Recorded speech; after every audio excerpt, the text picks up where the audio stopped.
All right. Hey, everybody. Lurch will be right back. He had to step away to go grab something to drink real quick. We're starting just a little bit late this week. Uh, Not too bad, though. It's only like 3 minutes after. I do apologize if the stream is not coming through real great.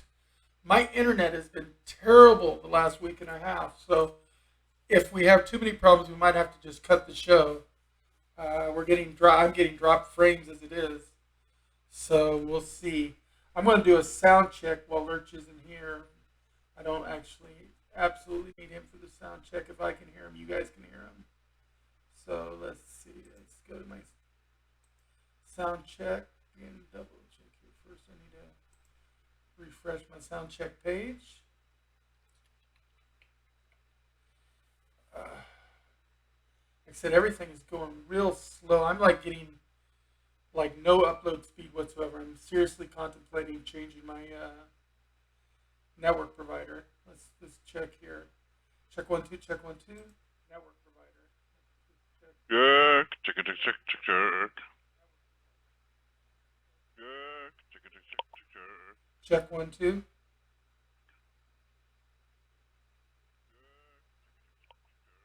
Check. Can you hear me? 1 2.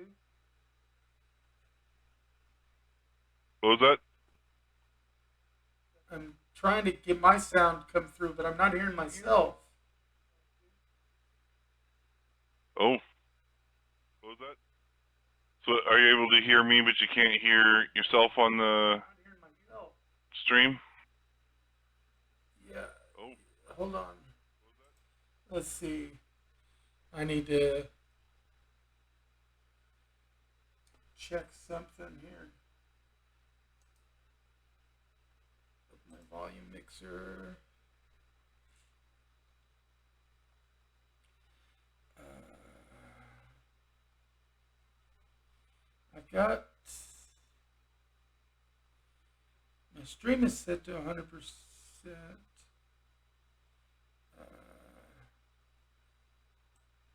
Fraction should be at 0. Discord is at 50%.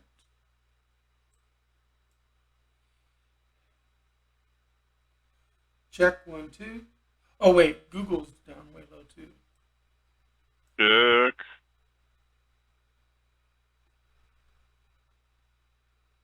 Google's down way low too. Check. Check 1 2. Check 1 2. Oh, Google's down way low too. check. Check 1 2. Check 1 2. There we go. I can hear me now. Heck of a delay though. Whew. Let me get out of that. For those who are listening, as I was explaining when I started the sound check, the internet here is really, really not great today. So if we end up losing connection, we'll probably just cut it this week because I don't want to fight bad internet with everything else. Um, Yeah. Luckily, we don't have any hugely dramatic topics this week, so it's not like it's our big Doctor Strange episode like last week. It's not our Doctor Strange weathercast this time. Yeah, I'd have hated it if that happened on that stream, but Oh man, for the that'd last be like week we've had some crappy internet, so I am seriously contemplating. I'm going to look into that Century or that quantum CenturyLink stuff because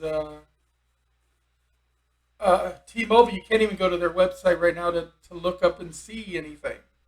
The website won't connect.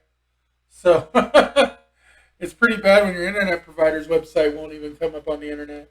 yeah. It's not a good sign. Hold on, let's see. My dang phone was listening to me and tried to look up internet for me, and it changed out of my stream manager. Okay. Anyway, we do have a bit of a show for you today. I mean, it's not anything drastically vital, but we do like to entertain our viewers. Let me see, make sure. Did you only send me 2 topics, or did you send me a third? 63. Okay, then I didn't get the third one. Here we go. Let me add the third one on there.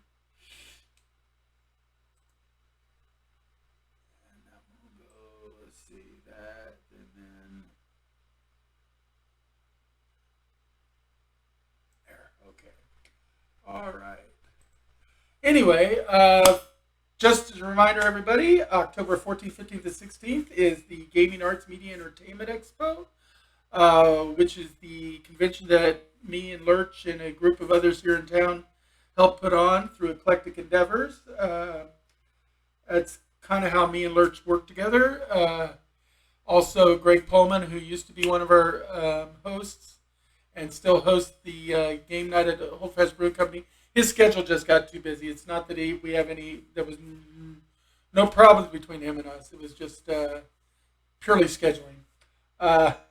He's a busy man. We all are.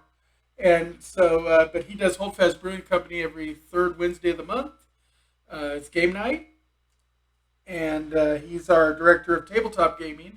Lurch is director of electronic gaming as well as co-chair. And I am director of cross promotions as well as director of panels this year. And if you want to do a panel, get to me because we're looking to start filling up our panel schedule. The new website update will be up by the end of the month, is what my current information is from Chris Stewart, our web developer, and also co-chair.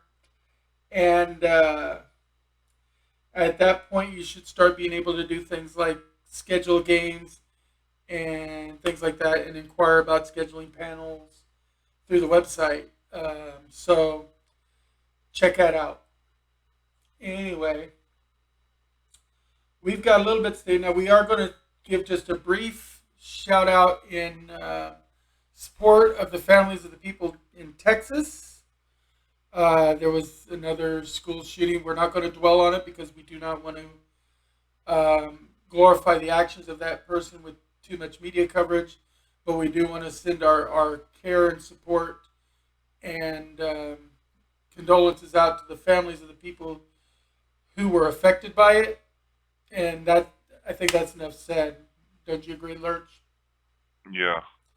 Yeah. Yeah, it's a grim subject. And not for this podcast, and not to be put out in the because that's what they want, is they want the attention. So the last thing we want to do is give it to them. Yeah. So hearts go out to those kids and their teachers families. Yeah, some like 14 kids, like fourth graders and stuff. Yeah. And at least one teacher. It's terrible. I just found out about it from Lurch right before we started. So our hearts go out to them, and that's it. Anyway, done subject. We are going to go in and get into the meat and potatoes of the show now. We're going to start off with an Xbox thing. As usual, Lurch is our starter. Go ahead, Lurch. Oh, let me close that. Okay. All right. So, I don't remember if we talked about this last week or if we talked about this recently, but a couple of heavy hitters for Xbox game studios, primarily Bethesda, on the Bethesda side of things, have been delayed out into 2023. One, Redfall was supposed to come out this summer, with Starfield coming out this November. But with those both being delayed, that ends up meaning that Xbox Game Studios have 0 games releasing in the year of 2022, unless anything new gets announced, anything changes that we're unaware of. Hopefully in June, when we have the Xbox Game Studio, or the Xbox and Bethesda conference, they'll give us some good news, and hopefully they'll announce something coming out this year from them that we can have some fun with. But as of right now, from the looks of things, because of these delays, all of 2022 will not have any Xbox Game Studios games. And there's some folks out there that are feeling a little bit sore on the subject because they've been paying for Game Pass with the promise of, day one Xbox Studios games being on the service, and they're not getting any games. Back in the last holiday season, within a couple of weeks of each other, we got Horizon. I'm sorry, not Horizon. Forza Horizon. It's got the word Horizon. Forza Horizon 5 and Halo Infinite. Both came out really close to each other from Xbox Studios.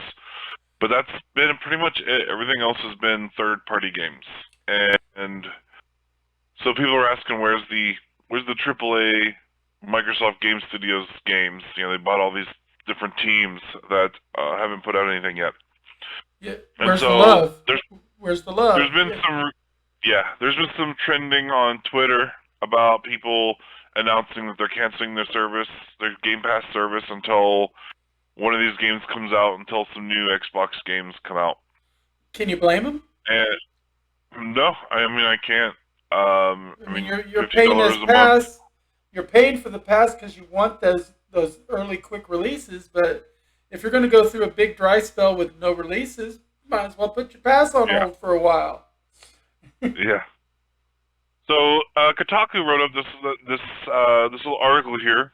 After years of hype, the Xbox Game Pass burnout is here. A drought of AAA games has spurred some to unsub from Microsoft's Games on Demand service. For For now, now. No, no. I think that this article is being very fair though, because it is pointing out, there are still games coming out on Game Pass, like Guardians of the Galaxy, recently dropped on Game Pass and things like that. If you were to get Ultimate, you'd be paying $15 a month. You would hope to get at least $15 a month worth of games that you want to play out of that. And that's right? a lot easier when you have major titles, major first party AAA titles. Whereas right now they're having to rely on that. And this article talks about some good games. Trek to Yomi, which has got some mixed reviews. The folks here loved it, but it's a $20 game. As long as you enjoyed Trek to Yomi, then you got your money's worth for the month that it came out. But it does help, or it does hurt in the best deal kind of a thing. You're not getting your major titles. Something I found really interesting though, that Kotaku wrote this article, and they talk about how there's a dip in interest is inevitable, but we don't know the exact impact it has on Game Pass or on Xbox, because Microsoft doesn't release those titles, and they have been putting out. There have been quite a few indie games that are coming out on the platform that people are discovering and enjoying, like Tunic and Loot River, and and then there's also the back catalog of games. But that's not what some people are really coming here for, those big Xbox Game Studios games. Well, Um, especially after the acquisition of Bethesda and stuff. They're yeah, looking at yeah, an amp up, not a pullback. And they're getting a pullback. And I mean, with all the yeah, different things going on in the world, it's kind of understandable that some things are backburnering and stuff with yeah. COVID Right. and acquisitions and all of this. But Yeah. And Microsoft says they're aiming to reach a point where every 3 months they're dropping a major AAA exclusive, Xbox Game Studio title.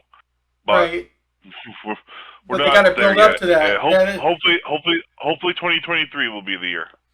And so they're Um, probably going to lose some Game Pass revenue for the last few months of 2022. But as soon as they start dropping titles, they should see a major uptick. I mean, I'm not an yeah, Xbox person, but I understand how it works. It's like it yeah, says elsewhere in the article, Game Pass is kind of like a Netflix for games, and you want to yes, be able to go in and just play them, but you want those exclusive releases. That's how Netflix is competing with like HBO Max and all these, is by the made for Netflix TV shows and movies that they're in entering in addition to their catalog. They've got a regular supply of Netflix exclusive programming that's coming in. That's the only way they're yeah, managing to keep up. Because I mean, let's face it. As far as I'm concerned, HBO Max is a better platform. I mean, yeah. So uh, something that I found curious is, so Kotaku wrote this article, and of course they advertised this article on Twitter. And then the official Xbox Game Pass Twitter account responded to this article, saying something along the lines of, "Tell us you only care about AAA titles without telling us you only play AAA titles." Something to that effect, which seems like a very petty response to what is overall an actually pretty positive article that I think Right. that Twitter account did not actually read. They just saw the headline. Yeah. And they got to realize, I mean, yeah, there might be a whole slew of other stuff that people can enjoy, but different people buy the pass for different reasons, and a lot of people are buying it specifically for those AAA Xbox titles. That's what they want. I mean, it's nice to get the other ones, but those are considered uh, bonus prizes. They want the primary product. It's like you subscribe to Disney Plus for the MCU series and maybe the Star Wars series, but then while you're there, watch some classic cartoons from the 80s. Watch the new Chip and Dale's movie. Yeah. Huh? Watch the new Chip and Dale's live action. Yeah. Is that on Disney Plus? Yes, it is. It dropped Friday. Oh. Already seen it. I didn't catch that. I for some reason I assumed it was in the theaters and didn't even look at Disney Plus. Yeah, it went directly to Disney Plus. Oh, I might have to watch that this upcoming weekend then with Squirrel. An Ambulance dropped on Peacock, if you have Peacock. Oh yeah, that did not look interesting to me. Actually, I fell asleep through it because I fall asleep through everything now. But yeah. It was getting pretty good when I was watching it. That's the new Michael Bay film, right? Yeah. Yeah. Yeah, the new Michael Bay. But I mean, Michael Bay had trouble keeping my attention when he was making movies about cars that turned into robots. I don't know if he's going to keep my attention about an ambulance. And the Transformers is a good series of movies too, but yeah, okay. They were hit or miss.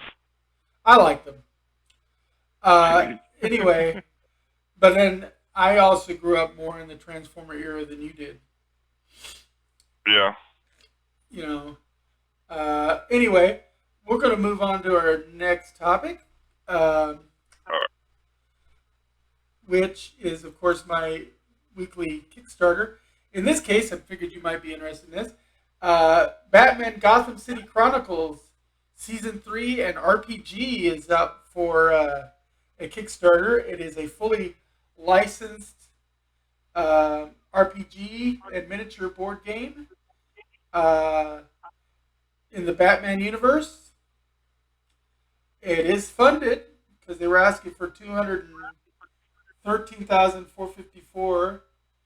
Was their goal. You would think the officially licensed game would be funded by the licensor. Actually, more and more, even big things are going the Kickstarter route now to see if there's the interest and to build the hype. You actually get more advertisement and hype through Kickstarter sometimes than going through the main thing. And if they can get it partially funded by the people who are going to buy the game, it's like built-in pre-sales. And that's true. And it shows them whether they should even bother with the product or not. It's like market research and pre-sales all rolled into one. It's the way it's the Kickstarter movement now. Major companies and free advertising. Yep. So Wizards is doing it. Games Workshop, DC products. I mean, a lot of things are coming out now with a Kickstarter before they go live. Even with a big company. I mean, I wouldn't be surprised if you start getting some Xbox and Bethesda stuff on Kickstarter just to test the waters. There's 3,818 backers. There's only 16 days left, so I did get on this one a little bit late, but you do have over 2 weeks to get in on it, and that will put you into the beginning of next month. So at least a lot of people who get paid like twice a month should be able to get in on it. It's made more than double what it's asked for, so it's funded, and you can play a hero or a villain in the game. Um, I'm not sure of too many of the specifics, but Oh it man. looked. I when I saw Batman, I was already kind of sold. If you pledge, was it 149 euros or pounds sterling? I think that's euros. Uh, you get all three hardbound books plus the DM screen plus all the stretch goals. Um, there's some core boxes for the board game. It's 125 euros.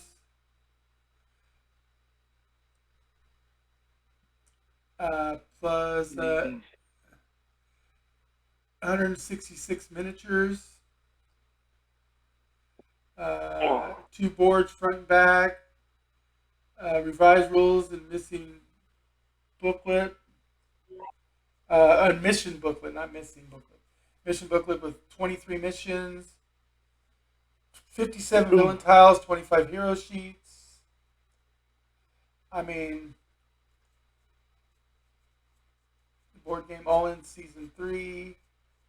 I mean, it's not it's that miniature. I don't know if you can see it, but it's pretty good detail of anarchy. Oh. Got the Riddler Ultimate Immersive Experience for 249 euros. They are a little bit pricey, but when you look at all that you're getting for those pledge levels, it's not really that much because you're looking at three big hardbound RPG books. That would normally cost you about $150 by itself. Yeah. So throw in a DM screen, but still it's about 150. If you're doing it with Dungeons and Dragons, that's what it would be.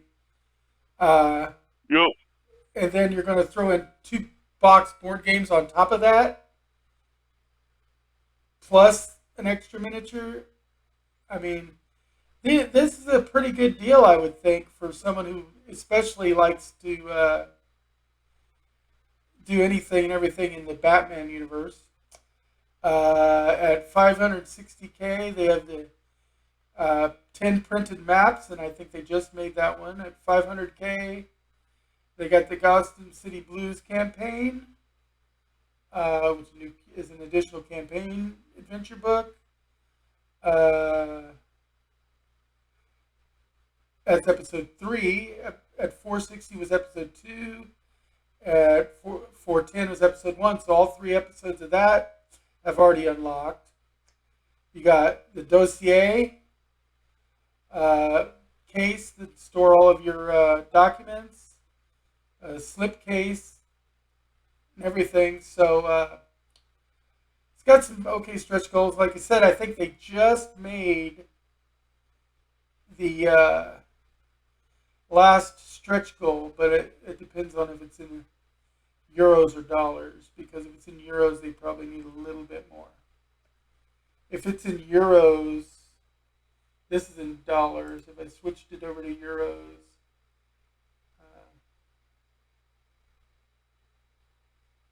let's see. And they just made the euro pledge. So, yeah, all of their stretch goals are currently unlocked. They get 16 days to go, so they might even add some more stretch goals to it. But as we love comic book heroes here, I think we've made that quite plain. And we're pretty equal opportunity. We like both DC and Marvel.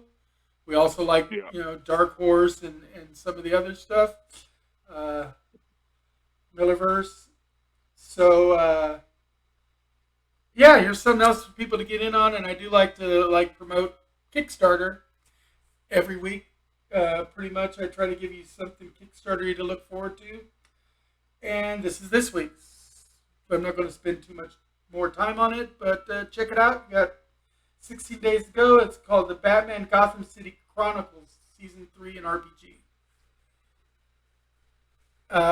Next, we have Hey, on the Lurch's. subject of Batman, real quick, Yeah? the Gary Whitta, the author or the screenwriter behind Star Wars Rogue One, Uh-huh. has a new comic book that just came out today. The first issue just came out today, Batman Fortress, and I don't know much about it, the story, other than the basic premise is that Superman is missing, and there's an alien invasion, and Batman has to figure out how to defend the Earth against this alien invasion without Superman, and I think several other of the Justice Leaguers are gone too.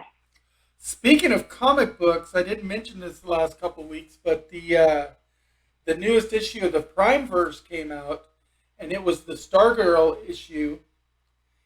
And as I understand it, it has the first crossover with Stargirl in the main Arrowverse.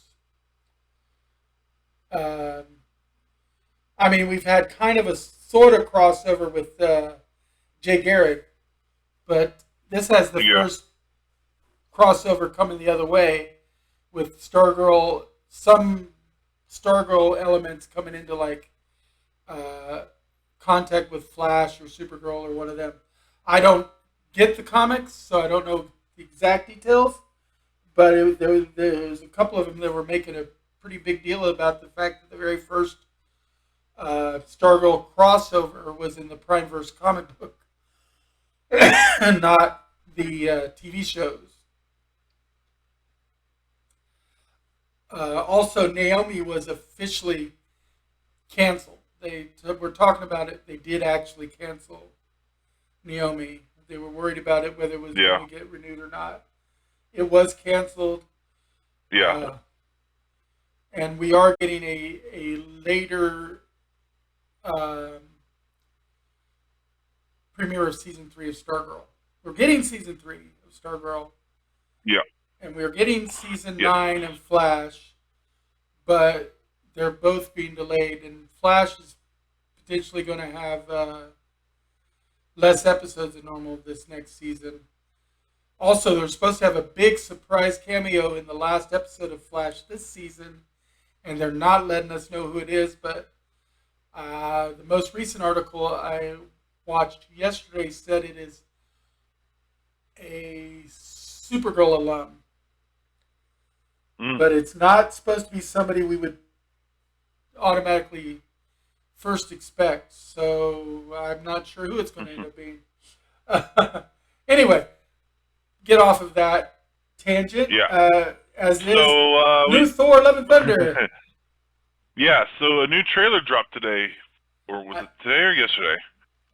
haven't seen it. I'm I'm getting my days mixed up. But the second trailer for Thor: Love and Thunder's dropped, and it shows a little bit more of Natalie Portman's Thor, and it shows Gore the God Butcher. So we finally get to see him in action a little bit.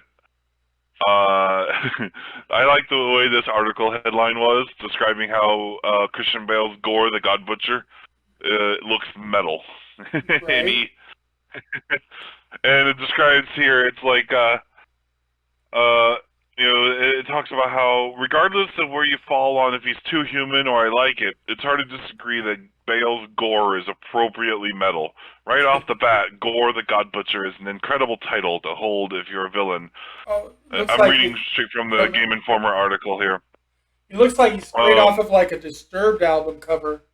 Yeah, totally. he does. Uh, couple that with this first announcement that all gods need to die. Like that's something he like his first lines in the trailer when you see him. He says something like, "He's like my first proclamation is that all gods must die." I'm gonna have to go watch that Um, as soon as the show's over. and his design Hello? You stopped talking. and a black liquid that runs out of his mouth. Gore might be the most metal MCU villain yet. Nice. Although we missed Yeah. part of that because you broke off. Oh no. Yeah. Um. That's So that's okay. Yeah, Yeah, he looks fucking cool. I'm a little bit concerned because like in the comics, so in the movie, he's seen wearing like a white robe. And in the comics, he has like more of a blackish. Well, he's wearing this black coloration that kind of has like a robe-like fig thing on him, but that's the like cloaking that he's getting from wielding all black the necro sword. That's right. the weapon he's known for wielding, the god killing weapon. It's kind of like a And cosmic cloak if you look at it in this picture. yeah, and here it looks like he's wearing a cloth cloak. But trailer's got some cool stuff. It's got a scene with him fighting against Valkyrie while she's, fighting him using Zeus's lightning bolt. Um, we've got we get to see Zeus's face, and he has a few lines um, interacting with Thor. I'm trying not to give away too many spoilers on the trailer, especially since you haven't seen the trailer. Yeah, But definitely go out and see it if you've not seen it. I'm going to see it as soon as this show's over with, probably while I eat my yeah, dinner because I haven't eaten yet. yeah. Uh, Um, I did love the opening. The opening has Korg, the rock giant, talking right. to telling a story. He's like, let me tell you a tale of a space Viking named Thor Odinson. After he'd saved the world, after he saved the Earth for the 500th time, he decided to take his life on a different journey. Yeah, Korg always kind of reminds me of like an outback Australian with his accent and everything. Yeah. I mean, the actor, the voice that plays him is Taika Waititi. Yeah, Uh, which is of course actor, director, and all around big man on yeah, campus. Yeah, he's the writer director for this and Thor Ragnarok both. and And Free Guy. He was part of Free Guy yeah, too, and he was the villain. yeah, he tends to perform act in most of the movies. I think he writes and directs. Uh, which I Yeah, can't complain. I mean, no, his he's work has good. been He's good. quite. Yeah. Anyway, Uh, um, all I do right. say though there is one shot that I thought just looked terrible. Like overall, this trailer was hype. I loved it. There was one spot though where like you see like Thor talking to Jane wearing this weird like really gaudy helmet, and like the effects of it looked really weird. It looked like he was standing in front of a green screen with a CG'd helmet on his face. It was really awkward. I'm hoping that the rest of it looks great, but that particular shot that lasted for like 2 seconds just made me cringe. But otherwise, I had a good time with this trailer. Um, I Right. cannot wait to see this film. I love that we got to see a little bit more with Jane and seeing her actually getting to talk and her and Thor interacting with each other.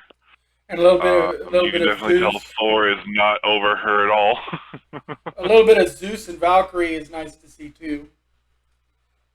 Yeah, Zeus, Yeah. Valkyrie. Oh, and Bast, uh, Oh, the Bast goddess from the that Egyptian, Bast is in this movie. Yeah, and is briefly seen. cat goddess. Nice. So, That leads the god into that helps Moon Black Knight, Panther. No, well, it's an Egyptian god, but it's the one tied to the Black Panther. right? Because it's the cat goddess.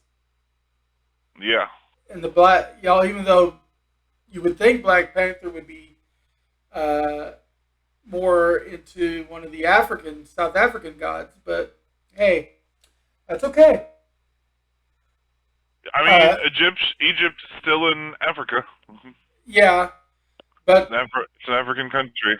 like when you think of like Wakanda, you would think of somebody more like Anansi and I'm trying to think of I don't know a lot of the South African god names, but Anansi's the spider god or spirit. as it were, because a lot of their gods were god spirits, but they're very Gotcha. animal spirit like. And Anansi's the spider god. Uh, my personal favorite of the South African, so that's why I can always bring him up. Yeah. Where Bast is So Egyptian, which is a little bit different. That's Nile River area of yeah. the continent, and you're looking at. How far? How far is Wakanda from Egypt? I'm not sure where Wakanda geographically is, and geography is my worst subject anyway. Yeah. Mythology is one of my best. Geography is one of my worst. Uh, but The Wakanda is in East Africa, located in sub-Saharan. I mean, obviously, being a fictional country, having its exact location might be a little right, tricky. But I'm just wondering if the fictional country is yeah. If it was really probably really pretty close to, close to Africa. if it was really really close to Egypt, that would make sense that Bast. But also, if we remember that all of the gods in the Marvel universe are also basically alien species, so we can get a little intermingling. All you have to do is have one of the Yeah, gods go to a different area of the world, and yeah, Bast yeah. obviously did. Bast went to Wakanda, and so Right. Bast is Yeah. revered in Wakanda. Uh, but it also means that we might have a little bit of a backdoor tie-in with Moon Knight. That way, I mean, Moon Knight already is adding one of the god systems in Marvel. And with Gore the Godslayer, we know that we're going to get different gods represented in the movie. Uh, I'm not expecting like Amit or Khonshu to show up, obviously. But Yeah. it'd be kind of badass if they did.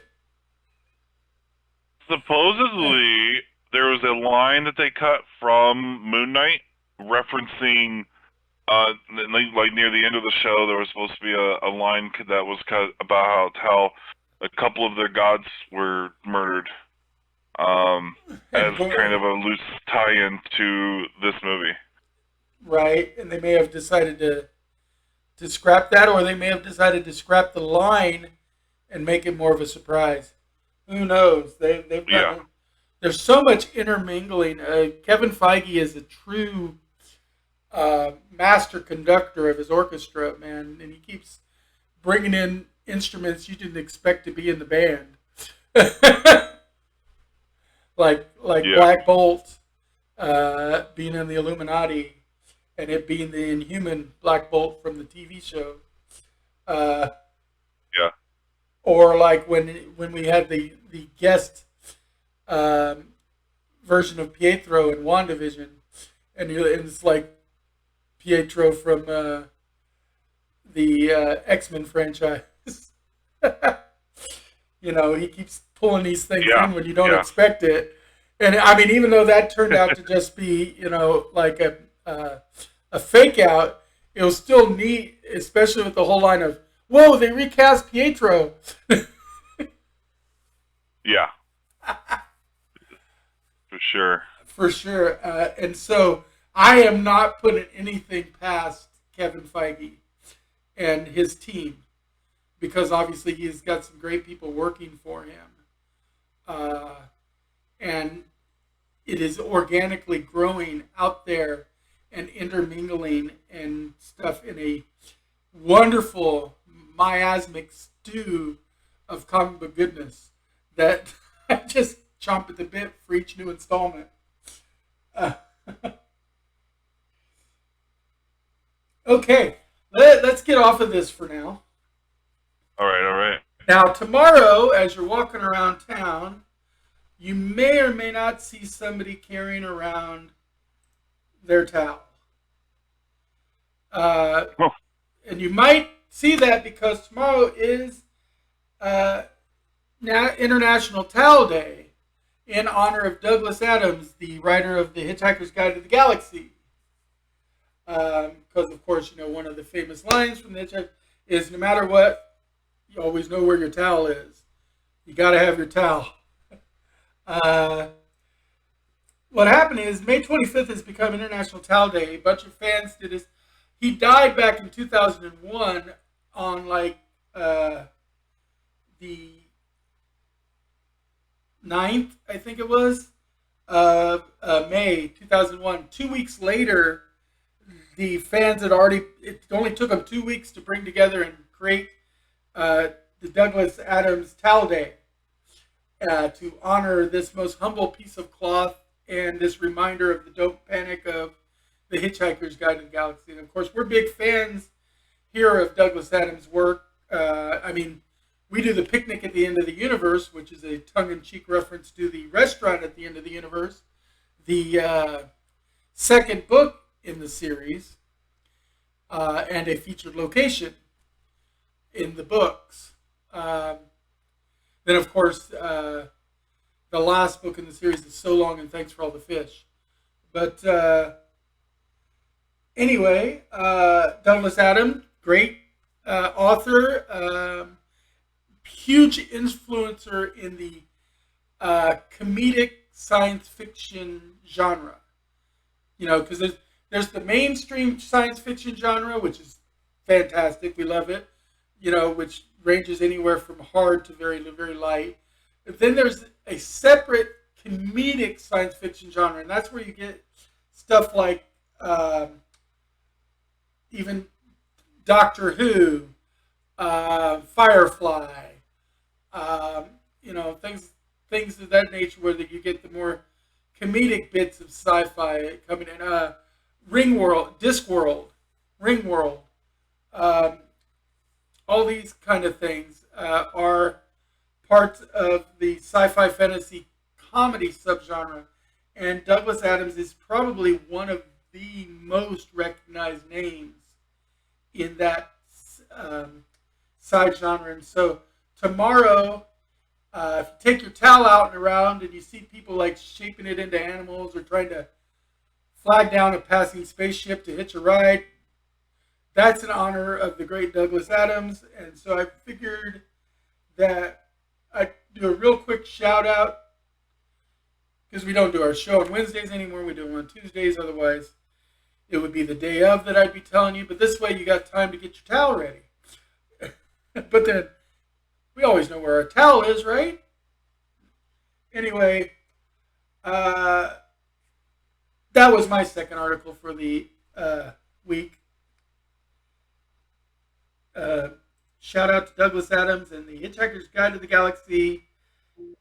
He will be missed as an author. So long, and thanks for all the fish. Exactly. So long, so long, so long, and thanks for all the fish. If I had just one last wish, I would have a tasty fish.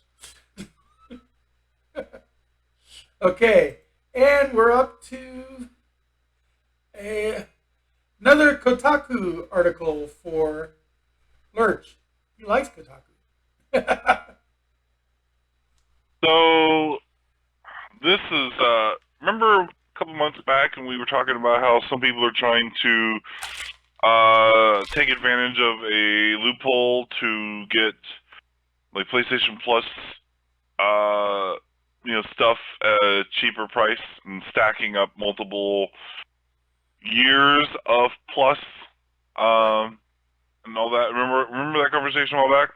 Well, I was skeptical about how well that would actually work, and I'm glad I was cautious and did not buy into anything like that, because it is now biting people in the ass. So some PS Plus players, as Kotaku says here, are seemingly getting hit with what they call a giant upgrade tax. It's gone live in some parts of Asia, and this is where things are coming up. So they say, according to this, what some players are finding is that if they had previously purchased a discounted version of PS Plus, they now need to pay the difference to fully upgrade to the new, more expensive tiers.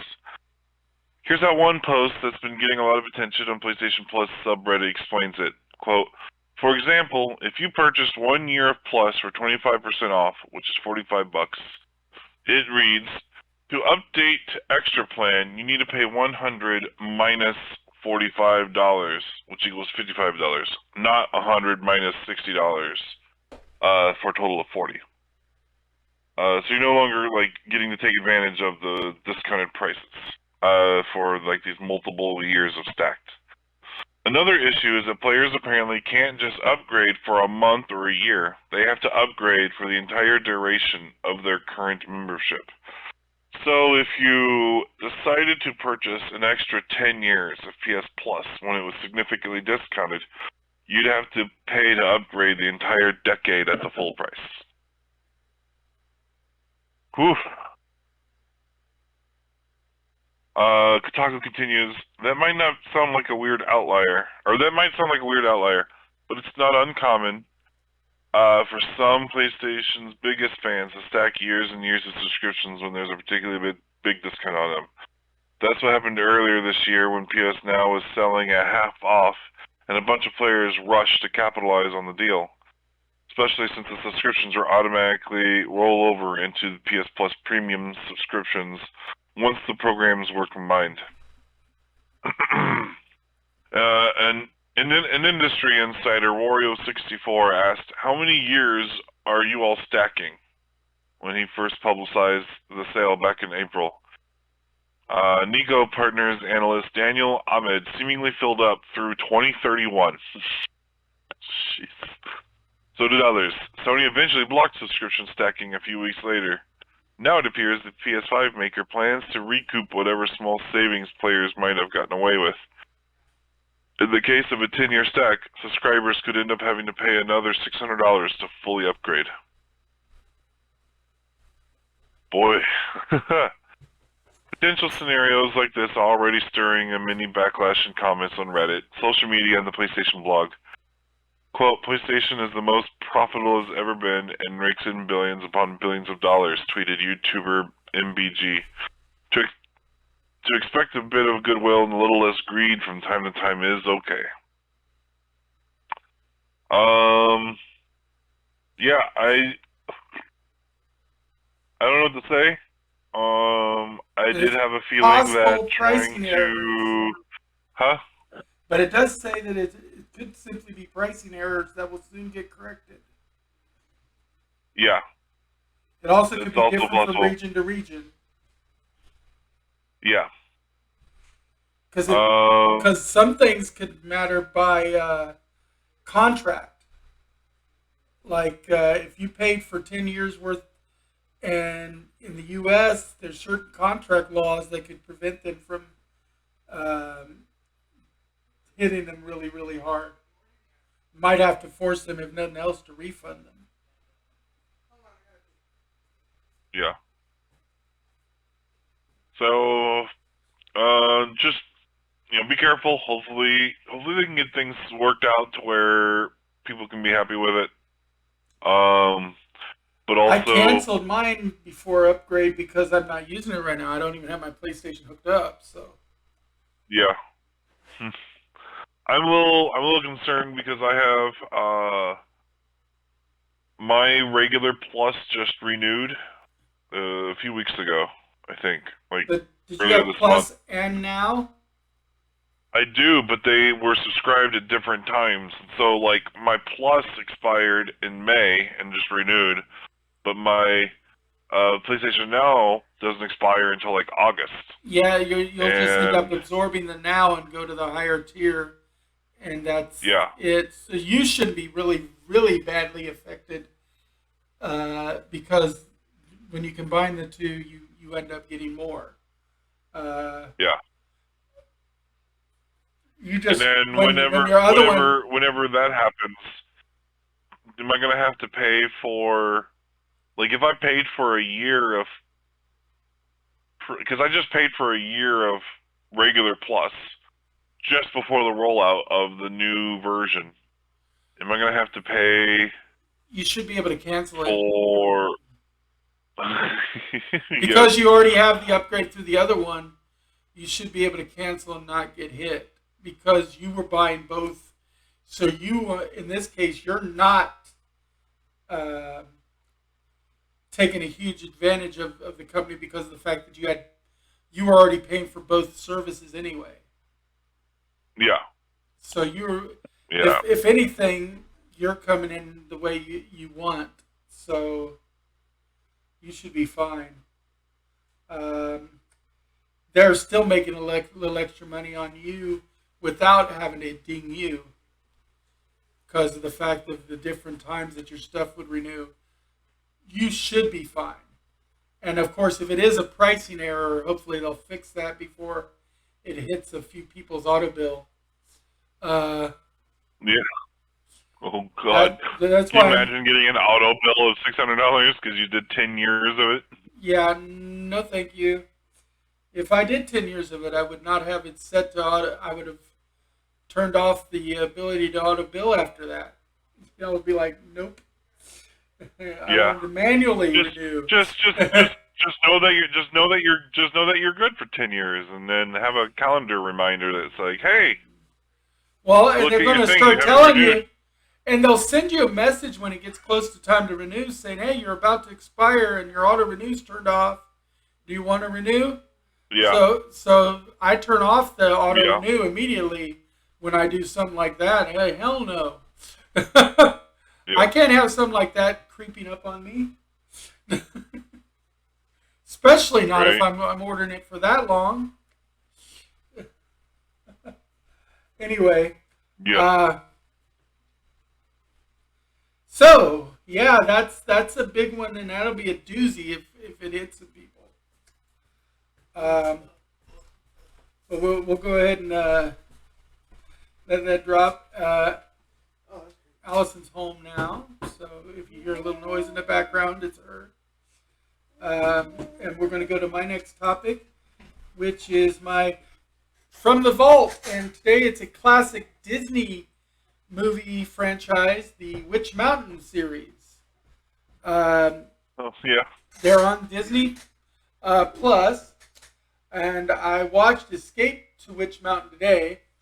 I plan to watch Return from Witch Mountain. I just started it and I fell asleep, so I got to start that one over. And then there's Race to Witch Mountain, which is the newer one, the modern, updated Witch Mountain. They're lighthearted, fun, family-friendly movies about a couple of kids who turn out to be aliens who have psychokinetic powers. Tia, the girl, besides having memory, she has the ability to manipulate like locks and things with her mind and talk to animals and feel emotions and stuff. So she's telepathic and empathic. And then Tommy has telekinesis, and in the first movie, he uses his harmonica to kind of focus his telekinesis to do like poltergeist effects around people.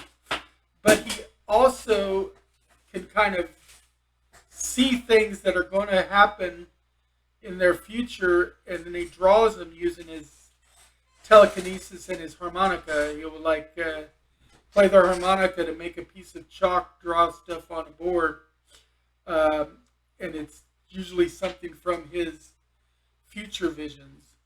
So that's their main thing, and he's done things like levitation to lesser degrees.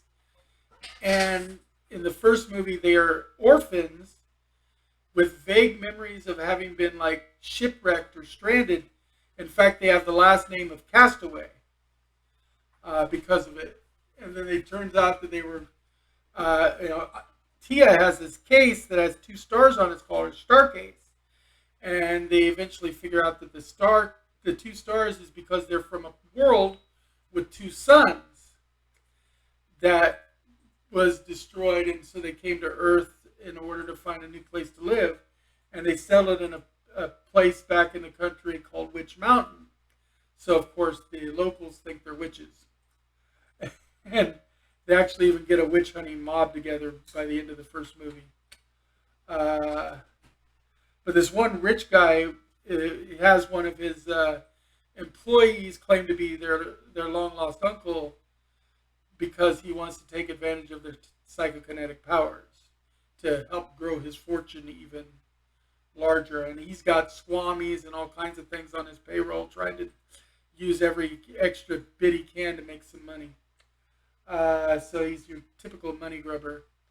And in the second movie, there's a scientist played by Christopher Lee, another great horror movie icon, among other things.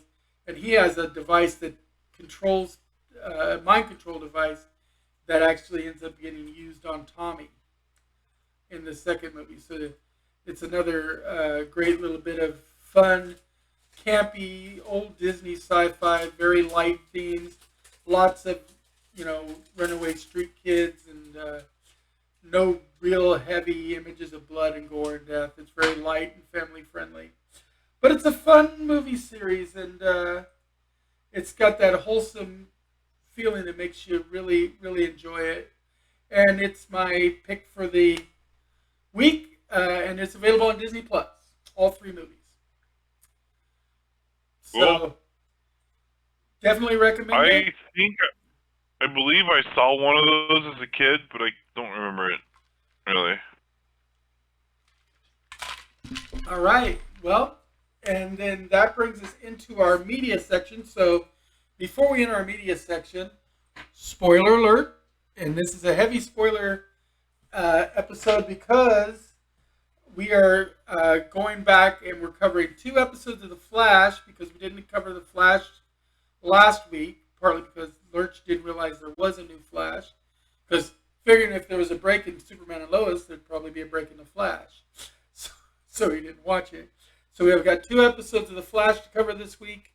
And then, as we had postponed before because of time constraints, and so now we're just going to go over the whole series, we're going to do a quick overview of the whole season of Moon Knight. So this is our Moon Knight feature episode, but that's okay. We've got almost an hour to go in media this time, so we're not too bad. Yeah. So Though we don't have to go through every detail of Moon Knight. It was, 6-hour-ish, I think, show. Yeah, there's a lot to go through, but we're going to hit The Flash first. And Lurch watched them recently. I rewatched the most recent episode today. And I watched the last week's episode twice too. So I didn't rewatch it today, but I've watched it twice. So I may not be as fresh on The Funeral for Frost as I am for Into the Still Force. But we're going to cover both those episodes today. And we'll start right off with Funeral for Frost. As some may remember, at the end of the last episode we covered, Frost died basically by taking on too much power when she fought Death Storm as Hellfrost. She took the Hellfrost moniker when she got the power supercharged from the chamber at Star Labs that Chester lived in for like forever. And combined with the grief that triggered it, she became Hellfrost and was able to go toe to toe with Deathstorm. And she was doing pretty good. And then after the battle, brief pause, and then she passed out. Went under her sister's care immediately because Katie was finally feeling better, and she died on the table. So that Funeral for Frost episode was everybody dealing with the loss of what has become not only a major character but a favorite character of the TV show. Of course, in the comic books, Killer Frost didn't go good. But in the TV show, we took Caitlin, and Frost was her internal sister, kind of a alter ego, multiple personality thing that they ended up making a separate body for and bringing her out to make her like Katie's twin sister. And in that way, she was kind of born to protect Katie. And Pennebaker, created by Katie's dad to protect Katie. yeah, and Pennebaker, who plays Katie in Frost, she's a wonderful actress. I mean, we first kind of saw her in Sky High, where she played the plant manipulating girl, and she later on came back to be the MD of Team Flash, the medical doctor side of the brain trust that was her and Cisco, and she does all the medical stuff. She also happened to be the fiance of Ronnie Raymond, who was the jock half of the Firestorm Matrix initially, before he was lost into interdimensional space and believed to be dead, turns out to be dead, but as his spirit went through one area, he woke up Deathstroke. I think we already did. I think a couple weeks ago we talked about the episode you're covering now with them fighting Deathstorm. Yeah, that part is the last episode we talked about. Frost dying in that battle. Right. So the episode let's go on to the new episode. Today is the funeral. Yeah, we have the funeral episode and the coping mechanisms, because everybody has to cope with Frost's death. Barry takes Frost's bucket list and speeds through everything on her bucket list. That's his thing. Yeah. Allegra. Built the snowman on Mount Everest. Yeah. All kinds of stuff. Oh yeah, he did. He was in a hot dog eating contest at the Central City PD, and I guess that was on her bucket list. I don't know. There's a bunch of stuff on her bucket list, but he did it all.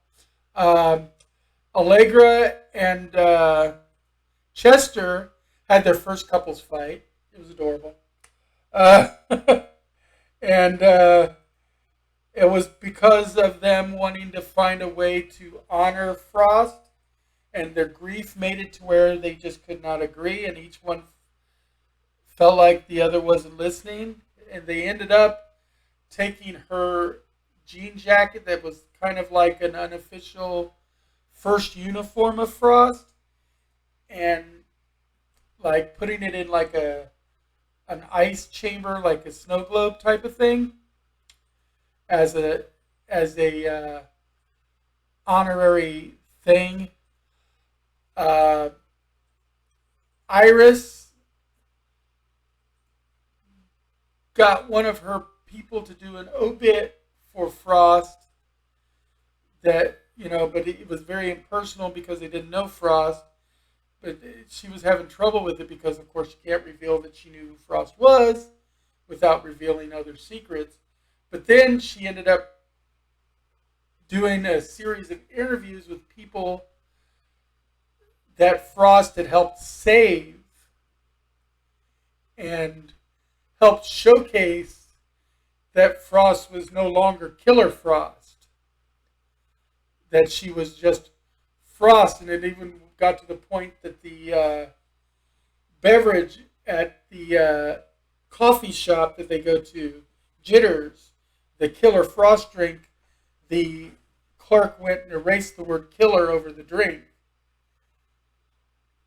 which for this group was quite symbolic. Frost's boyfriend got shit-faced drunk at the Meta Bar, and yeah. Is it a Meta Bar? I guess it is. It was the Meta Bar, I believe. And Chester and Allegra had to come kind of get him and bring him back, which helped kind of bring them to fruition. Now, Katie was not acknowledging Frost's death. She wasn't going to go to the funeral. She was letting her mom take care of the funeral. She wasn't even going to go. And Barry ends up talking to Katie um, and kind of convinces her that she does need to go to the funeral and that she can mourn him. But what Katie really does, we find out this at the end of the episode, is she takes a lock of Frost's hair while she's at the viewing, and then she calls Frost's boyfriend because, of course, he's a very skilled cryogeneticist, because she wants his help because she's going to build a new body for Frost and use the Ingrams from her genetic material, from her hair and stuff, to create a new Frost, to bring her back. And he, in this episode, in the most recent episode today, he starts off the episode by storming out because he's not going to do that. I mean, didn't you already make problem when he tried to bring Ronnie Raymond back? You know, didn't they make a movie like this called The Bride of Frankenstein or something like that? And he's like you know, she died because you tried to bring back Ronnie. Right, but this will work. She Making said, a but good she point. needed new Ingrams and all that. But at the end of this episode, he comes back and says, "Okay, I'm in, but you got to promise me it'll work," because he can't handle the loss of her again. I'm not sure if he's truly in or if he's there to watch her. I think he might be there to watch her in case things go wrong. But he's pretending to be in. But the jury's out. Now, also in the most recent episode, we get Iris gone from the very beginning of the episode. She's not even in it. And we do know from previous talks with the showrunners and stuff that Iris, the actress that plays Iris, is supposed to be gone for like 4 episodes. Partly to give her a break from the grueling TV schedule, and partly because they want to make this time sickness very significant, and for a main character to miss out on 4 episodes like that really builds weight and significance to it. Yeah, I think in the previous episode, at the very tail end, she suddenly disappears from her office. And then the opening of the next scene, Flash is waking up in the morning and he comes down and he's looking for Iris in the apartment and he can't find her. He checks his phone. She last messaged him that she was working overnight at the office. So he tries to surprise her at the office and can't find her there. Tries to call her and her phone rings from inside her purse. And then he panics and looks all over the city and tries to set off, their little alarm systems to try to find her, track where she could be, and they can't find her anywhere on the planet. Yeah, and Cecile can't find her in like a 4-state area or 10-state area or something like that with her psychic powers, and Cecile's a powerful psychic. Yep. So she is once again gone missing, like she did when she went to the mirror world a while back, except this time, Barry noticed right away. And they don't know how to get a hold of Dion because nobody's heard from him since he disappeared last, because he'd been infected by Iris's time sickness. But then Dion shows up while Barry is confronting the girl, the Phantom Girl, who the DC Shadowcat, who had made Iris disappear a couple episodes ago. So because they figured, Cecile said, if we could figure out how her power works, maybe we can figure out, how to get it to Iris. But of course, she has no sympathy for Iris because, as far as she's concerned, Iris destroyed her mother in a spray of sparkles, and so she got her hopes up and then ruined her life again. So she has nothing for Iris, but then everything freezes and Dion shows up, which is of course the avatar of the Still Force, and he's had put a particle in Iris a couple episodes ago to help him track her and keep tabs on her because he was having a little bit of difficulty. with everything that was going on with the still force and the time virus. And so he wants Barry's help to track that particle. So he has to go get this particle tracker fixed by Chester, and then Dion will show up and take him into the still force to find him. And he explains this to Team Flash, and pretty much everybody's on board except Joe. Joe's got a bad feeling about this. And I mean, and Iris is Joe's daughter. I mean, Barry's only like his adoptive son and son-in-law. Iris is his daughter, so you'd think he'd be all in and then some, but some don't feel right. Joe's got good cop instincts. Yeah. And he's like, yeah, and he's very sure, firmly, he's Barry? like, this doesn't seem right. He's like, are you sure this is what you should be doing, Barry? You know, Yeah. because he don't want to lose Barry either, because Barry's the son he never had, you know, because he didn't know about Wally for a long time. But he raised Barry after Barry's dad went to prison. So, in a lot of ways, he's not just Barry's father-in-law, he's Barry's adoptive father.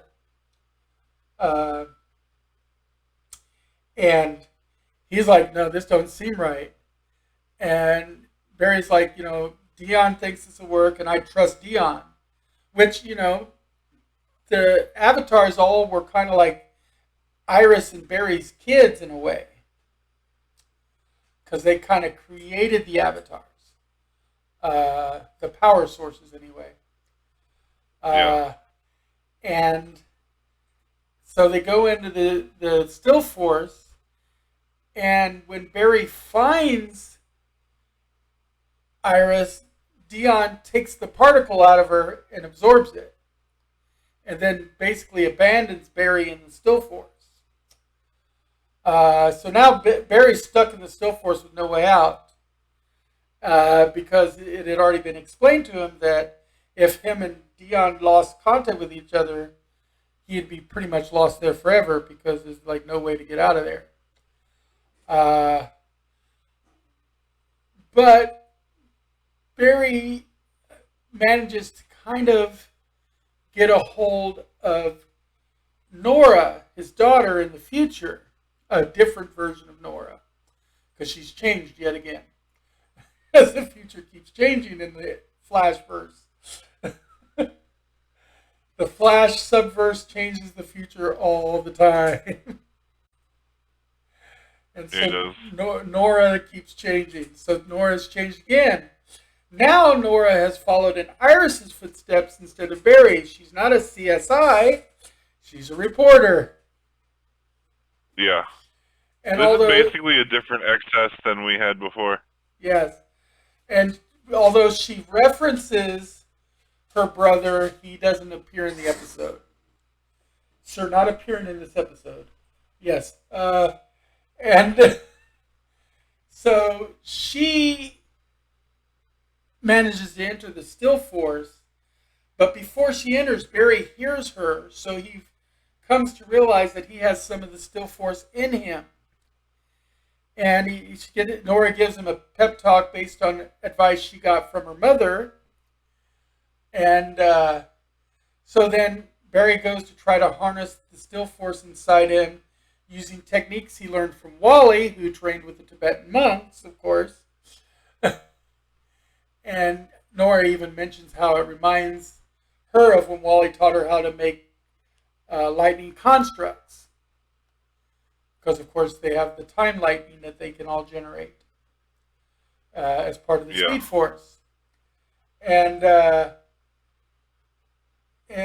he's focusing, and he manages to tap into the still force, and he tells Nora, okay, they need to run to basically what Dion had called his front porch in order to break through and get out of there. So they run, and they get there, and they bounce off of it, basically. Although it's really just more of a quick time rewind, so they keep never getting through it. They get caught with a time loop thing. It's kind of crazy because they hit it, and then they get launched like 50 feet up into the air and fly a couple hundred feet away from it and crash into, a building somewhere. The building's a dumpster, yeah. Uh, and then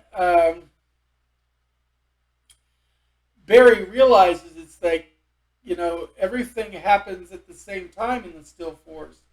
And so to truly tap into the still force, you don't force your way past the barrier. You have to realize that you already passed it, that you did make it. And by realizing you did make it, you do make it.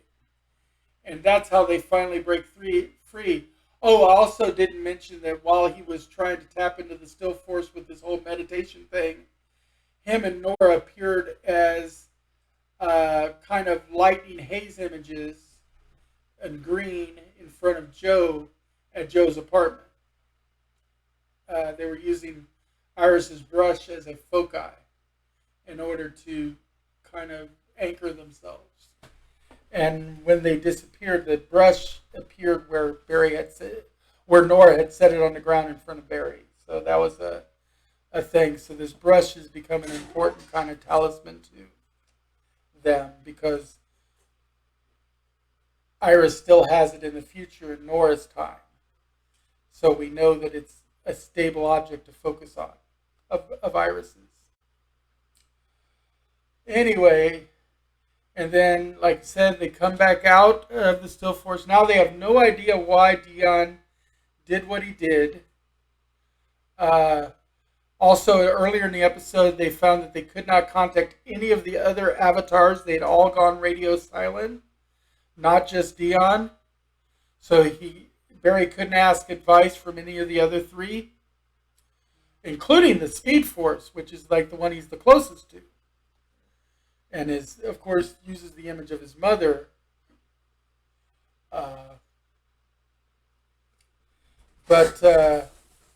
And we finish out the episode with Frost's boyfriend, which I can't remember his name, coming back and agreeing to help Katie,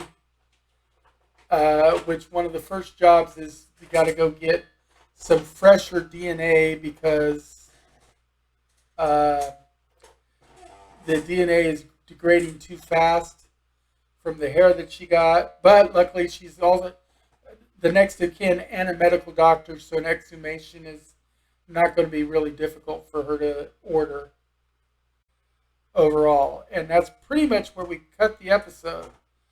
I think we're going into a break. I don't think there's a new Flash this week. I believe there's a break. We might have a new episode. But there might be Maybe. a break. You know what? Just to double check. What? I can find out real quick.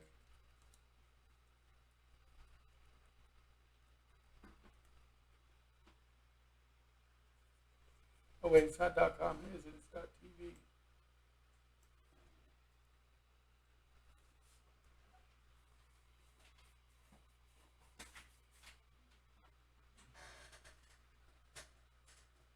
VWTV.com. Okay.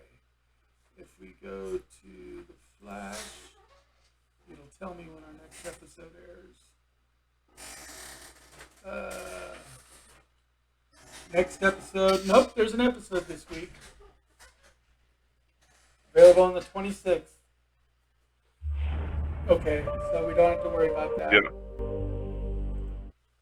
So we have an episode on the 25th, but then there's apparently not one next week. That's when the break is.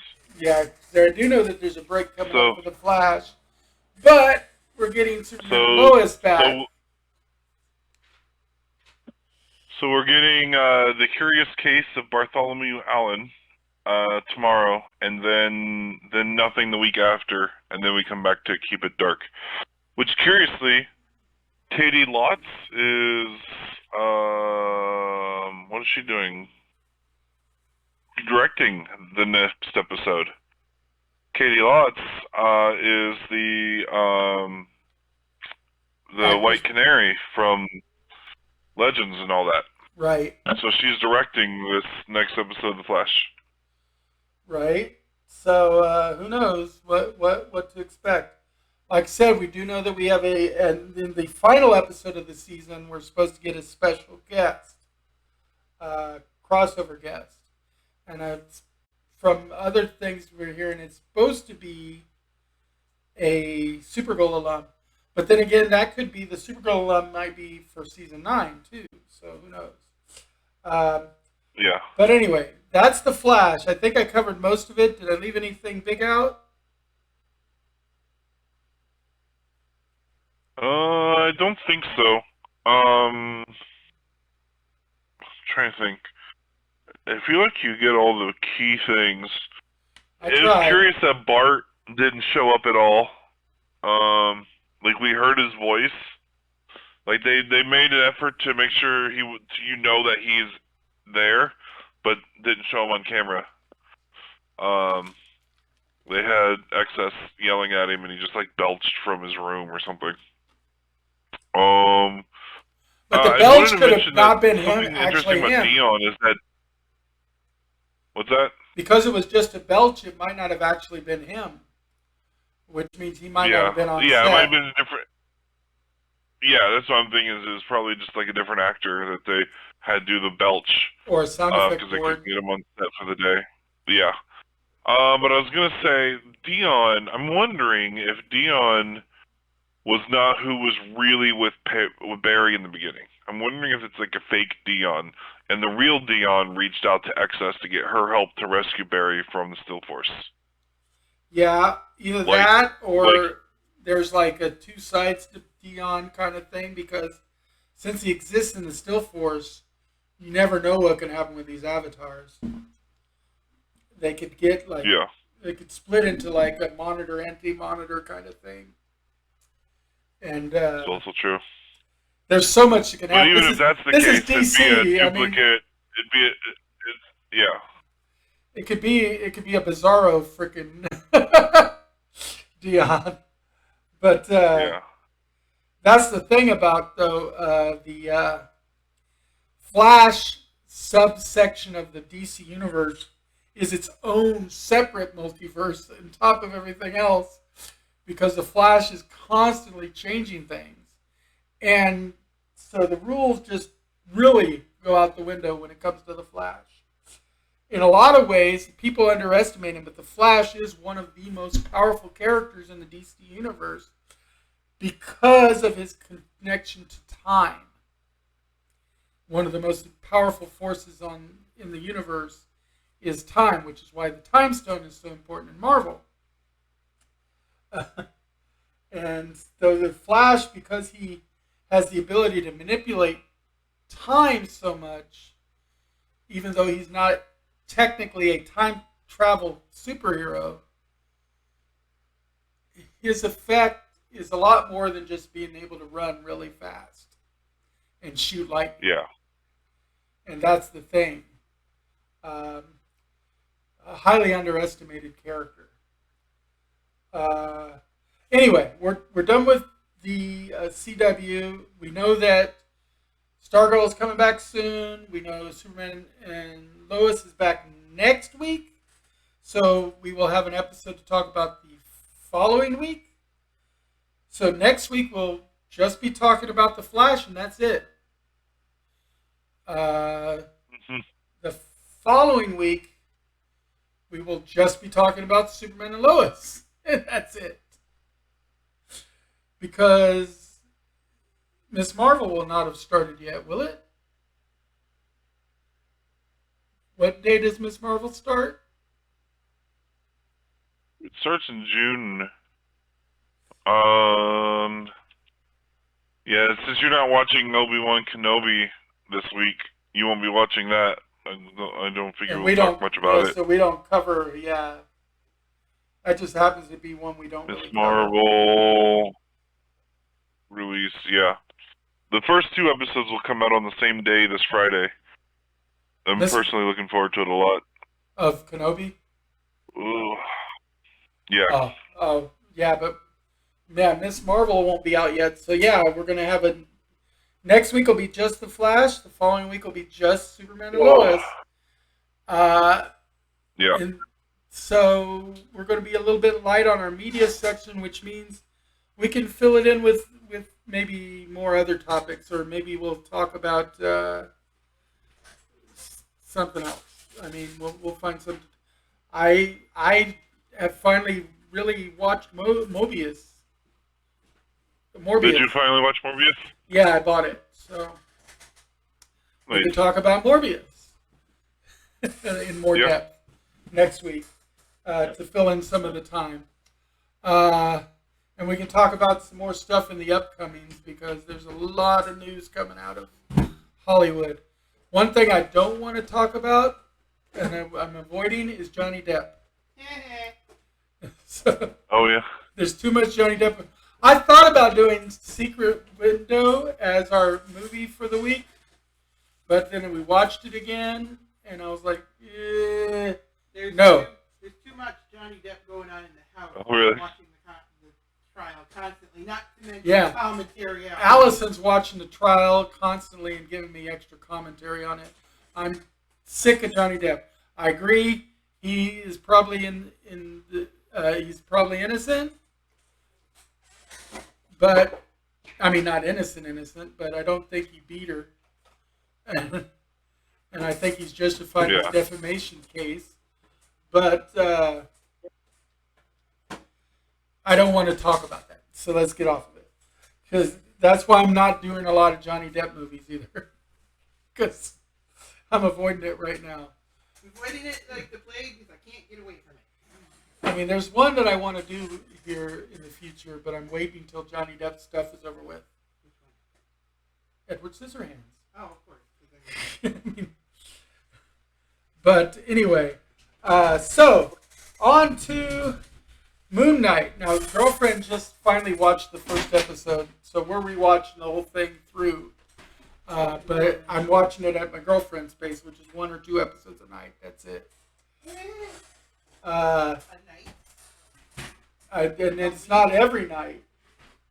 It's 1 or 2 episodes on any night I can get you to watch it. So usually like once a week. But Moon Knight, okay. From the final, let's go back to the finale episode first because we hadn't really fully spoiler covered that one. First off, it ended the episode with the introduction of the third altar that everybody had been waiting on, which now suddenly his name shot right out of my head. But he's the taxi.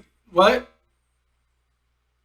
Jake Lockley. That's Lockley, the yeah. third personality. Jacob Lockley, yes, exactly.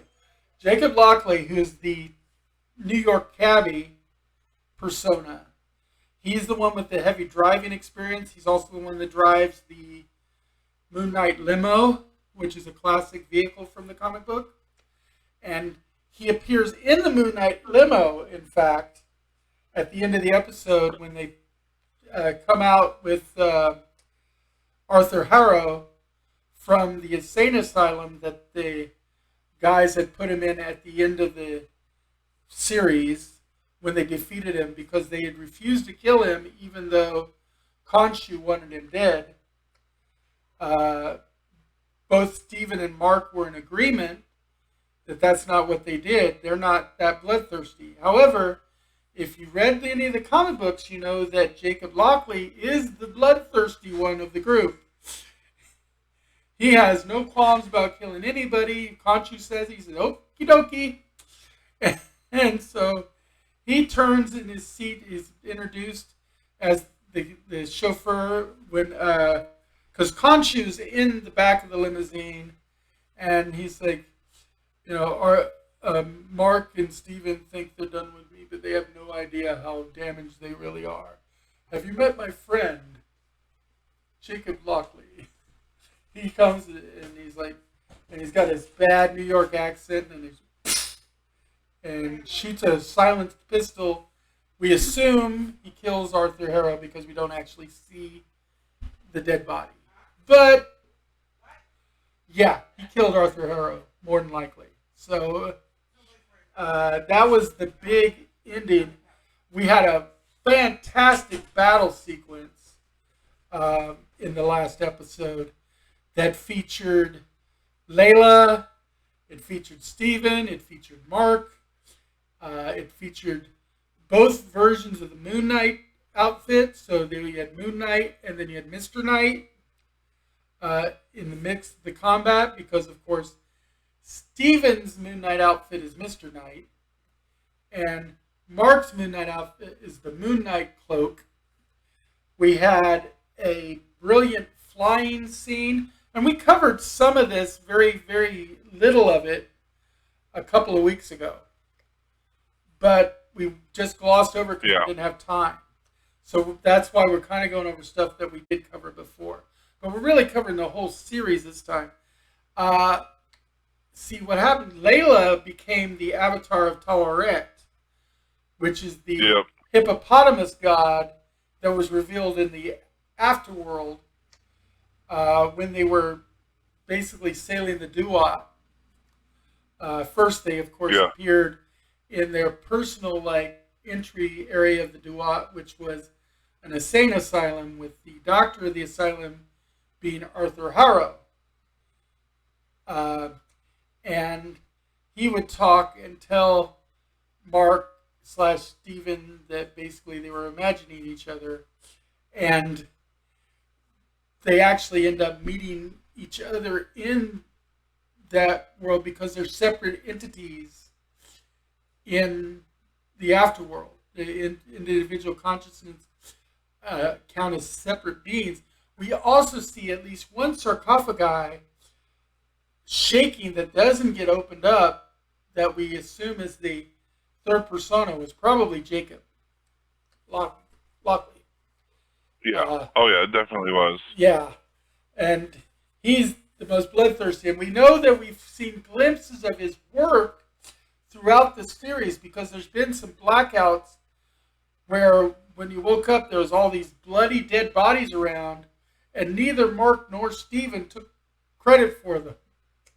You know, Steven blamed Mark for them, but Mark's like, I didn't do this. And so that was Lockley, because when it really comes down to killing people, that's Lockley's job. And he's good at it. I mean, Mark is more trained at it as a mercenary and everything. Lockley is a sociopath. Yeah. Yeah, so those times before where he blacks out and then wakes up and comes to and everyone's dead and bloody. And those Steven and Mark don't remember, neither one of them remembers doing it.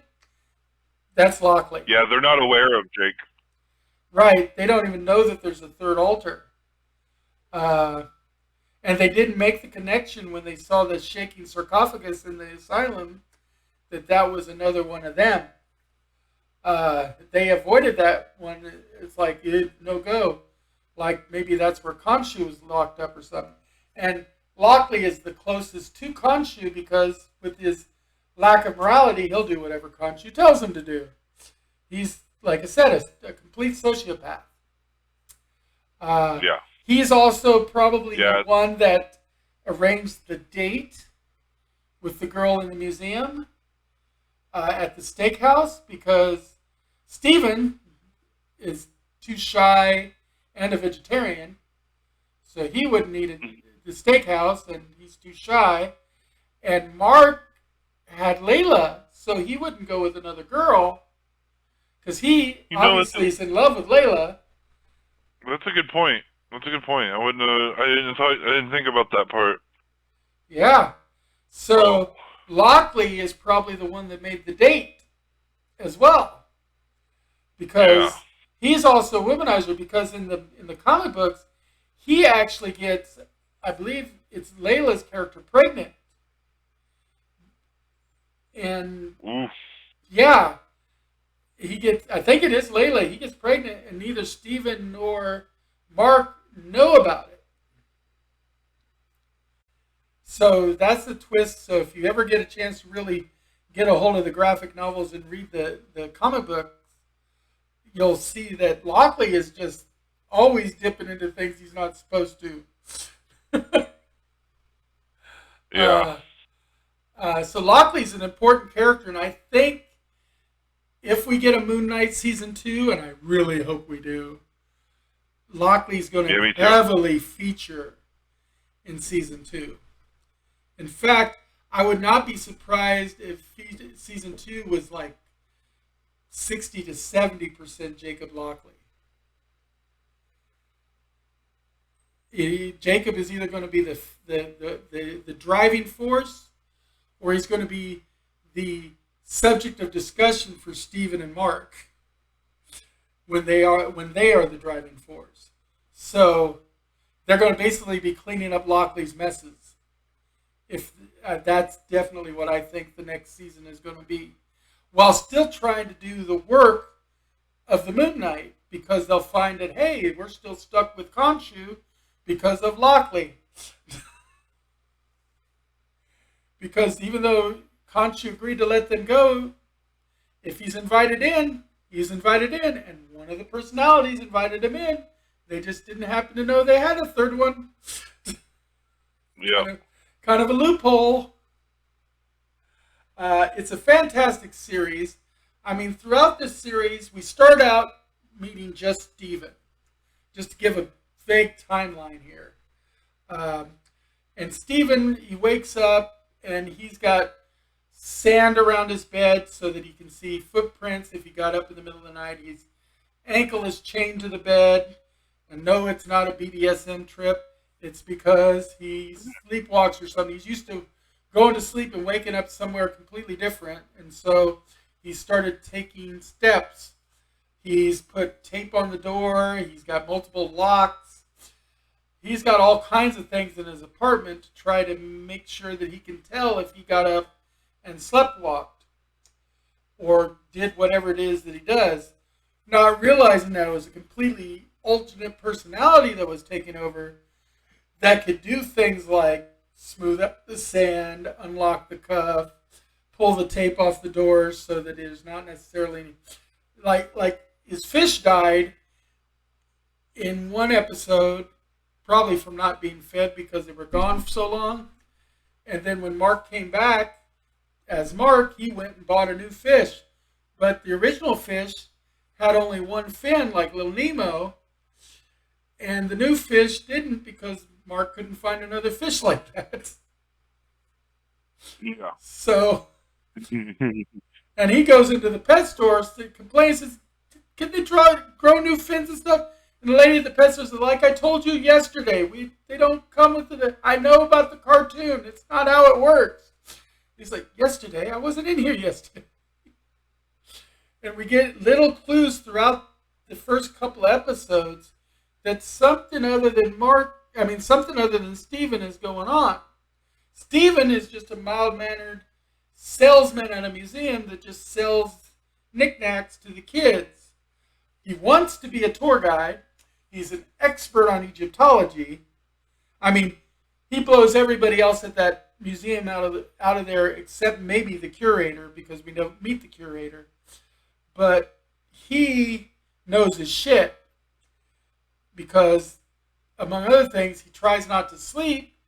And one of the things that is recommended to fight sleep is reading. So he's constantly reading, and his favorite stories and subject to read on is Egyptology. So he's constantly reading about the Duat and the Field of Reeds and the greater pantheon of Egyptian gods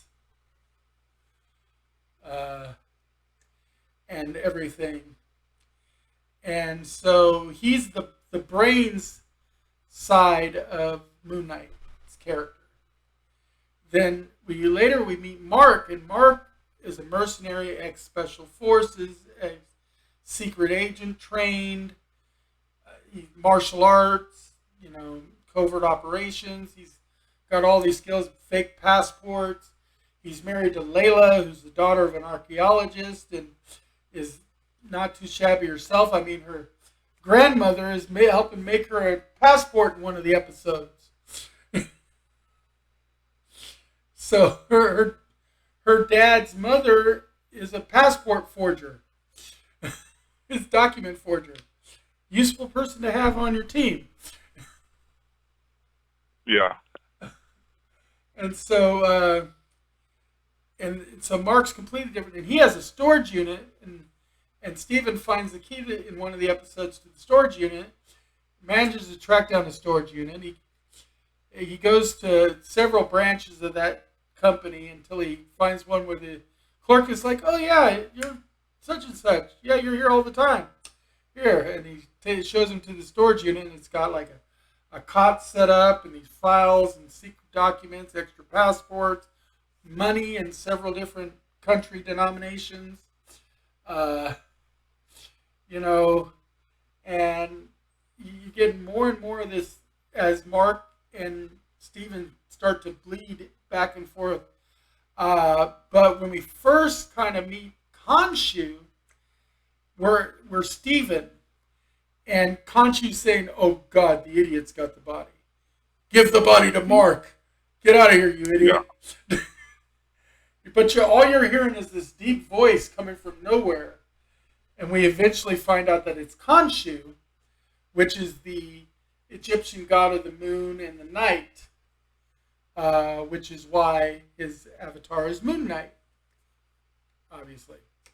And his job is to punish those who attack the travelers of the night, and to punish those that commit things that break the balance. Because, of course, in Egyptian mythology, it's not about being good or being evil. It's about being in balance.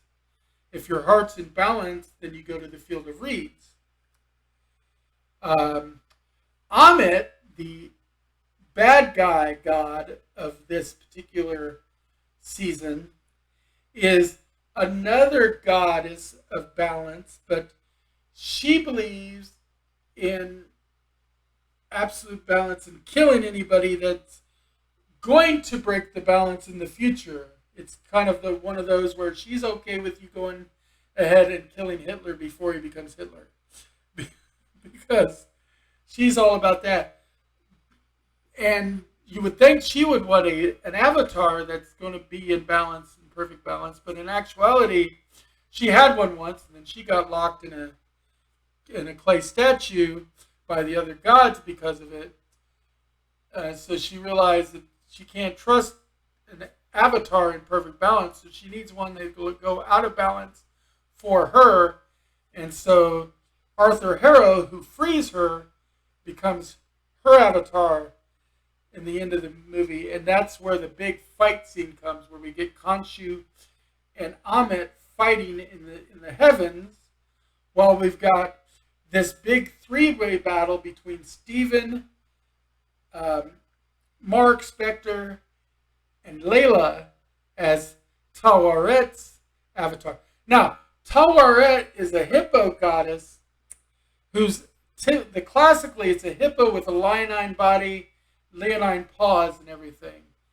Has nothing at all to do with birds, but the armor she creates for Layla totally has a bird vibe going. But she's basically her character, which is based on a nickname her father had for her, which was the little scarab. So yeah. The wings are supposed so to be like scarab beetle wings. White scarab, I think. Scarlet scarab. Scarlet scarab. No, it was a color. Yeah, Scarlet Scarab is the character that she's supposed to be portraying. And she's a badass with her armor. And Tawaret is so proud of the armor she has for her. And now, a lot of people don't realize Tawaret is not that powerful or important of a god. She's not one of the bigs. She is a god of the hearth and motherhood. She's a very small domestic god in Egyptology. She's not a biggie. She's not part of the big council that normally vote on these things, but there's not that many gods left, so I guess she gets brought onto the council at the end there. Yeah. And she gets an avatar, so she chooses Layla, and Layla refuses to become Khonshu's new avatar when Mark is dead before he goes through the gates of Osiris and comes back to life, which is part of what happens in the Duat. They actually make it all the way to the Field of Reeds. Well, one of them does. And he goes back for the other, then pushes through the gates of Osiris. They come back to life, are able to summon Khonshu because Layla has broken him out of a statue he got locked into because Arthur lied and got him to be sentenced to a life in a clay statue just like Amet was by the council of the remaining greater gods of the Pantheon, which is, it's great that we're getting into these god systems as me and Lurch have talked about, and it's coming up is, of course, Love and Thunder is the next Marvel movie, and that's going to touch on Gore the God Butcher. And we already have confirmation that Bast is going to be there, which is an Egyptian god, although she's being in because of her relationship to the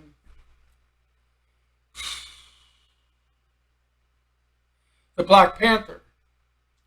And for the life of me, I can't think of the name of the country now. Black Panther from Wakanda? Wakanda, yes. My brain is like a sieve, what is leaking everything. And so we know we're going to have Bast, or Bastet is the more proper Egyptian name for the goddess. And she's the cat god, which makes her appropriate for Black Panther. Well, we know all the gods in old Earth mythologies are actually just members of different alien races that came to Earth in the bygone days. They were either Eternals or Asgardians or Olympians or what have you. So the Egyptian gods being introduced by Moon Knight, as Lurch mentioned earlier in the show, there was a deleted scene that was supposed to kind of link up with Thor Love and Thunder by mentioning how some of the gods had been killed, which is, of course, what Gore the God Butcher does. And the new trailer, as we talked about, has Christian Bale as Gore the God Butcher looking very metal. See, how much time do we have? We got about 8 minutes, so we're actually wrapping it up pretty good. Did I leave any really important stuff out? There's so much, there's a lot to just cover for that show. You really want to watch it? If you don't get Disney Plus, because you don't want to pay for it month to month, it's a good idea to maybe grab a month, binge it, and then cancel. And then you can do that again when the next one comes out. Because if you're not like us and we have to see it like right a freaking way, I watch it the morning it shows up. And Lurch gets to it as soon as he can. He has more of a schedule than I do. I'm disabled, so I'm able to watch it that morning.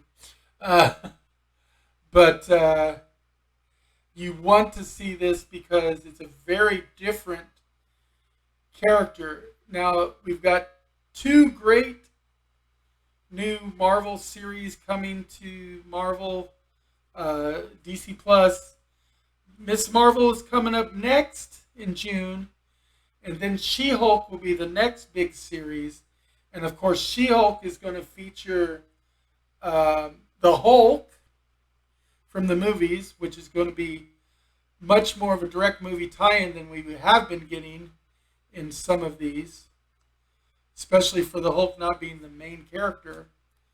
Falcon and the Winter Soldier, WandaVision, the main characters were, of course, and Loki, the main characters.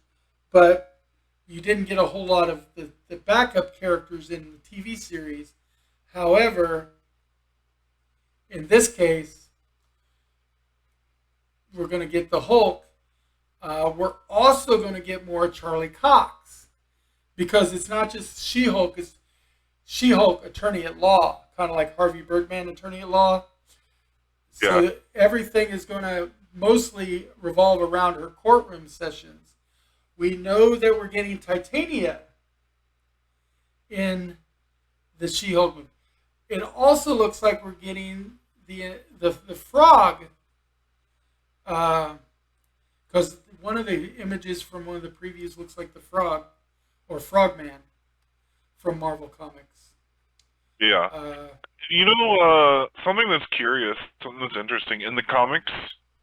In Thor comics, they've more recently revealed that Thor's birth mother is not Frigga, but Gaia. The Earth Mother. Yeah, the Earth Mother, which is more in line with the Nordic lore than you would think. In Nordic lore, it's also true, except for it was the Nordic word for it, Jord, which I'm probably mispronouncing it terribly. Yeah. It's like J-O with the umlaut and R-D. Yeah. Which It's pronounced was their like word for Jord. Earth. It's pronounced Jord. Yeah. The Y So sound. Jord was the birth mother in Nordic lore as well. So the comics are representing that, and I'm curious if we're ever going to see that in the movies now. Yeah, because that'd be neat. it's interesting, because Gaia is one of those universal philosophies that every pantheon kind of had a version of. The World Mother, Mother Earth. I mean, in Wiccan beliefs, Gaia is the Earth Mother. In Greek mythology, Gaia was literally the mother goddess that the mother titan that birthed all the other titans. I mean, that birthed all of the Greek gods. She was Zeus's mother. So her being Jord only makes sense. I mean, because Gaia, the Earth Mother, and Jord are similar archetypes, and in something like the Marvel universe, where all the gods turn out to be alien races, there might be some cross-pollination, because those alien races know about each other. Earth doesn't. Earth sees them as gods, and each one thinks their god system is the only god system, because they don't see the other god systems, and that's why we get into all these religious wars. But in actuality, the Asgardians know about the Olympians, know about the Egyptians, and so it would be an interesting link if Gaia, posing as Njord, was Thor's mother. Yeah. And so that's something. Anyway, we'll catch everybody next week with more about the Flash, more about what's going on in the nerdosphere. I got the hiccups now. Not good. I had originally planned, and I forgot, I was going to log into my MMO and show you guys some scenes of that, so you could see some actual live footage of me on that game. But maybe we'll do that next week, because we don't have as much to cover as filler. I don't know. It depends on how much time we spend on Morbius. But we'll catch everybody next week with the Flash. We'll talk Morbius. Maybe we'll talk Chippendale. By then, Lurch will have seen the Chippendale movie, maybe. Chippendale Rescue Rangers. Not Chippendale the Dancers. Oh, God. Yeah. Or Chippendale, the guy that invented the Chippendale cabinet. No, Chippendale, the little chipmunks. From classic Disney cartoons. The new live-action Chippendale Rescue Rangers movie is on Disney Plus. So anybody who has Disney Plus can go ahead and watch that.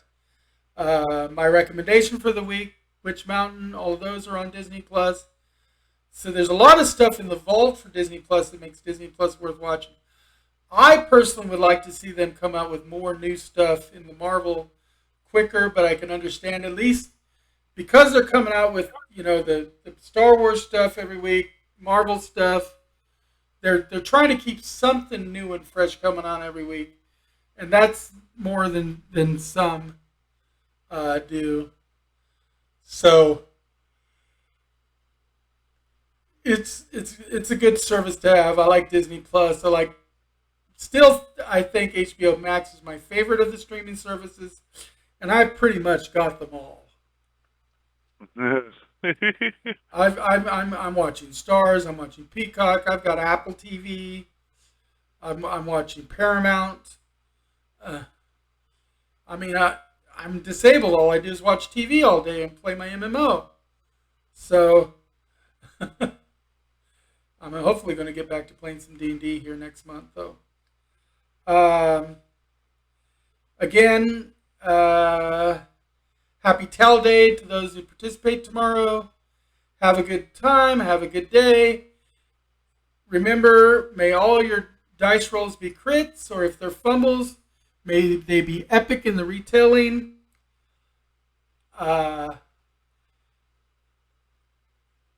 Remember, he who dies with the most dice wins, and finish him.